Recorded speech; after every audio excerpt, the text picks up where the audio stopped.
Bonsoir et bienvenue dans 28 minutes. Et oui, c'est encore nous, l'actualité ne prend pas de vacances et 28 minutes non plus, pas même un jour de fête nationale. Alors pour commencer, nous recevons ce soir une femme militaire, le lieutenant-colonel Anne-Laure Michel, est pilote de chasse dans l'armée de l'air. Elle est également commandante de l'école de pilotage de Salon de Provence, par laquelle sont passés notamment les pilotes qui ont survolé Paris ce matin. Notre débat portera ensuite sur l'armée française, ses ressources et ses missions. Elle est aujourd'hui mobilisée sur de nombreux fronts à l'intérieur de l'Hexagone pour nous protéger du terrorisme, mais aussi bien sûr à l'extérieur, au Mali, en Centrafrique et ailleurs. 30 000 de nos soldats interviennent sur de multiples fronts. Est-ce bien raisonnable? La France a-t-elle encore les moyens de son ambition militaire? Et d'ailleurs, en 2016, a-t-on encore vraiment besoin de l'armée? On en débattra. Et puis nous terminerons en fanfare et en tandem, bien sûr, avec nos deux inséparables, nos deux nouveaux chroniqueurs. D'abord, Linda Lorrain qui nous dévoilera son héros du jour. Ce soir, une héroïne, une vénézuélienne qui a décroché une sorte de prix Nobel de cuisine. Et puis l'œil vif et perçant de François Saltiel nous décryptera sa vidéo du jour. Et il a retrouvé l'arche de Noé, la vraie. Bonsoir Olivia. Vous êtes beau en guerriero comme ça. C'est mieux pour vous. Et je sens un peu le sable chaud aussi. Oui, de rébellion, oui. Bonjour. Bonsoir Claude, bienvenue. Gaze est content. Bonsoir lieutenant-colonel Anne-Laure Michel, bienvenue. Bonsoir. Vous êtes donc l'une des 15 femmes pilotes de chasse de l'armée française, comme je le disais à l'instant, et vous êtes aussi commandante du centre de formation aéronautique à Salon de Provence. Tout à fait. Alors vous avez vous-même déjà défilé le 14 juillet, un jour de fête nationale sur les Champs-Élysées. Oui, Qu'est-ce que ça fait? Qu'est-ce que ça représente? Qu'est-ce que vous avez ressenti à cette occasion-là? Bien sûr, une fierté, puisque la première fois, et d'ailleurs la seule fois où j'ai défilé sur les Champs-Élysées à pied, c'était lorsque je suis entrée à l'école de l'air en 1998. Et traditionnellement, les élèves qui viennent d'intégrer l'école de l'air défilent en promotion constituée lors du 14 juillet pour un petit peu marquer l'entrée dans l'armée de l'air en tant qu'officier. Une récompense qui est offerte aux nouveaux entrants, quelque part. Voilà, c'est ça. Ceux qui valident leur première année sont autorisés à défiler. Et jamais en avion, vous qui êtes pilote de chasse? Pas au-dessus de Paris, non. On a l'occasion parfois de faire également des défilés sur des grandes villes de France. Donc j'ai eu l'occasion de défiler au-dessus de Marseille. Là, c'est pas pareil. C'est pas pareil, mais on voit la mer. L'avion, on le prendra avec vous dans quelques instants. On vous retrouve pour continuer à en débattre juste après l'empreinte digitale de Fred Tanvier.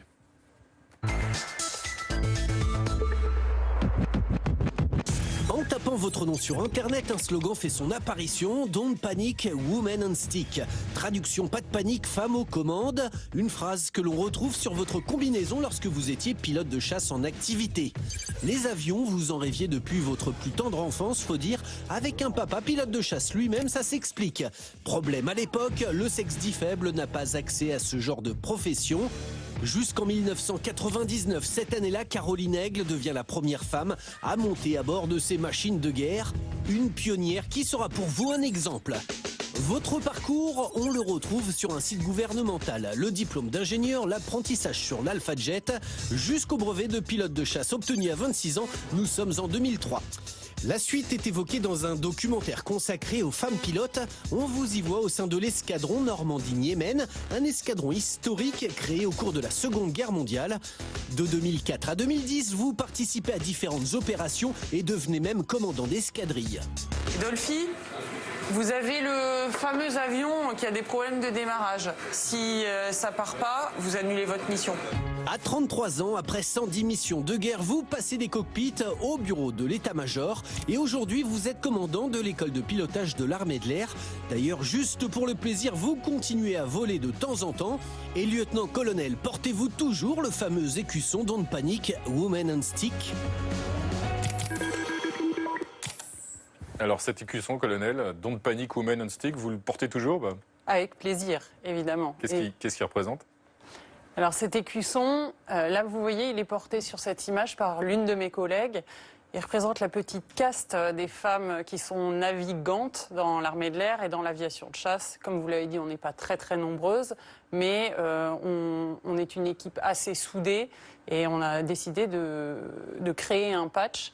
Alors sur le modèle des Pfaffengels, des drôles de dames, voilà, qu'on a adapté pour French Air Force, donc à l'armée de l'air française. Alors comment vous est venue cette vocation? On le voyait dans le sujet, votre père était lui-même pilote de chasse, vous avez deux frères, une sœur qui vole, toute une famille de voleurs en quelque sorte? De volant. De volant. De volant. Effectivement, la vocation nous vient certainement C'est pas héréditaire. de ce notre transport. père. Ouais. Disons qu'on a suivi les affectations familiales nombreuses, 18 déménagements en quasiment 25 ans, en France, à l'étranger, des départs de notre père en mission, des visites de bases aériennes lors de meetings, etc. Et dans ce cadre-là, sans forcément en parler énormément à la maison, c'est vrai que ça, chacun à un niveau différent, nous a donné envie de faire un métier lié à l'aéronautique. Donc aviation civile pour mon frère et ma sœur, et pour ma part l'armée de l'air. Ce que vous avez accompli, la chasse, c'est la quintessence de l'élite des forces armées françaises. On a cette sensation d'être dans les Top Gun, d'être de ceux qui nous protègent au quotidien quand on est dans votre situation. Alors, on n'a absolument pas la sensation d'être une élite, heureusement, parce qu'on est là pour faire notre métier. Mais vous êtes une élite. De toute la tradition de la chasse depuis Guilmer, on sait que c'est l'élite. Il ne faut pas se le dire. L'excellence, peut-être. On cherche à atteindre l'excellence. C'est l'objectif des aviateurs dans les différents métiers auxquels on est formé. En revanche, protéger, ça, c'est important, effectivement.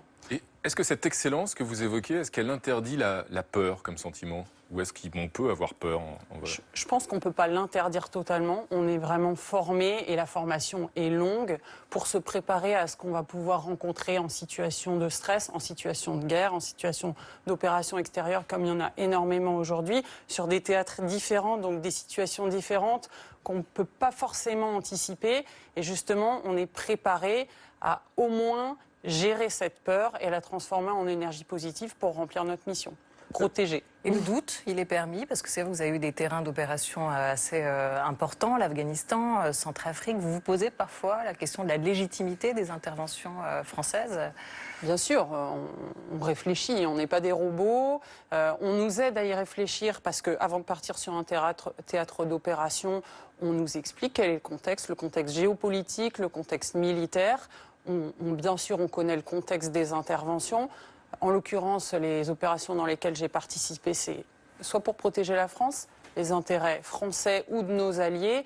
Et donc la question, lorsqu'on est confronté à une mission de guerre, en général, on y a déjà pensé avant et on est assez sûr de ce qu'on va faire, si ce n'est que dans la mission donnée, on va quand même réfléchir à ce qu'on est en train de faire et être sûr qu'on agit dans un cadre légitime. C'est juste ça. En mission, par exemple, dans toutes ces missions que vous avez accomplies, vous avez déjà tiré, de fait. Oui, c'est juste. Quel sentiment ou quel souvenir ça vous produit? C'est le boulot? Je dirais que c'est l'aboutissement de ce à quoi on s'entraîne, c'est-à-dire que tirer, c'est pas juste appuyer sur un bouton, c'est déjà appuyer sur le bon bouton pour faire but sur l'objectif et pour une raison donnée. En l'occurrence, il m'est arrivé de tirer des bombes pour des cas de légitime défense, de troupes alliées au sol, sur différents théâtres d'opération, aussi bien en Afrique qu'en Afghanistan, qui étaient aux prises soit de rebelles, soit de talibans, et on les protégeait. Alors, vous êtes donc l'une des 15 femmes pilotes de chasse sur 450 pilotes de chasse en France, à peu près. Environ. Et alors, Olivia, la France n'est pas le seul pays, évidemment, où on trouve des femmes pilotes de chasse dans l'armée. Oui, d'ailleurs, vous le dites souvent, vous n'aimez pas faire exception, et ça tombe bien, parce que si on regarde un peu une cartographie des femmes pilotes dans le monde, il y en a un peu partout. Alors, il y en a en Russie, il y en a aux États-Unis, en Afghanistan, en Israël aussi, en Corée du Nord et même maintenant en Inde depuis cette année. Aux Émirats arabes unis, c'est une femme, la première pilote de chasse émirati, qui a conduit les frappes aériennes contre Daesh récemment. Et puis en France, la première à avoir ouvert la voie du ciel, on l'évoquait tout à l'heure, c'est Caroline Aigle, un nom qui l'y prédestinait peut-être. Elle vous a inspiré beaucoup. Elle a été brevetée en 99. Vous étiez étudiante à ce moment-là. Et c'était il y a seulement 17 ans, comme quoi elle était précurseuse. Mais il y a peu de temps, elle est décédée depuis d'un cancer en 2007. Il y a même un timbre qui a été fait à son effigie. Il paraît qu'on l'appelait le moineau. Et vous, il paraît qu'on vous appelle de temps en temps maman, parce que vos collègues, vos confrères aiment bien se confier à vous. Justement, colonel, je me demandais, vous dites que vous n'avez pas envie d'être ni une exception, pas non plus d'être exemplaire. En même temps, vous estimez que la surmédiatisation des femmes militaires peut aller jusqu'à les desservir. Je ne comprends pas en quoi. Si vous me permettez juste une petite parenthèse pour exprimer une petite pensée pour Caroline Aigle, effectivement, c'est totalement un modèle pour moi. Et si j'ai parlé de mon père qui était la vocation familiale. D'un point de vue militaire, c'est clairement elle qui a ouvert la voie et qui, lorsque j'étais en prépa, m'a vraiment motivée pour réussir. Vous l'avez croisée, vous l'avez connue? Tout à fait, on se connaissait bien et le patch dont on parlait tout à l'heure, on l'a élaboré ensemble. Voilà, c'était quelqu'un que je côtoyais. Donc elle a passé le relais quand même. Elle a passé le relais et c'était une équipe très soudée dont elle était forcément la marraine. Et sur la surmédiatisation Sur la surmédiatisation, effectivement, je considère que aujourd'hui, si à une certaine époque, dans les années 50, voire à la fin du XXe siècle, les femmes dans certains métiers militaires, y compris l'aviation de chasse, étaient extrêmement rares, aujourd'hui, on va dire, l'armée française est l'armée la plus féminisée d'Europe. Au sein de l'armée française, c'est l'armée de l'air qui est la plus féminisée. Je considère qu'on ne peut plus vraiment parler d'exception aujourd'hui, d'une part, et en parallèle de ça, je pense que surmédiatiser une femme, c'est faire une discrimination positive qui peut desservir la femme. On cherche vraiment à faire notre travail, on cherche à être sélectionné selon nos compétences et pas selon une idée de parité. Et en même temps, vous êtes là aujourd'hui avec nous ce soir et ça donnera peut-être des vocations à d'autres jeunes femmes. Alors avec plaisir, je présente l'armée de l'air de manière générale et je souhaite susciter des vocations féminines comme masculines. Merci colonel Michel. On passe tout de suite à notre débat sur l'armée, justement. Un millier de militaires ont défilé ce matin.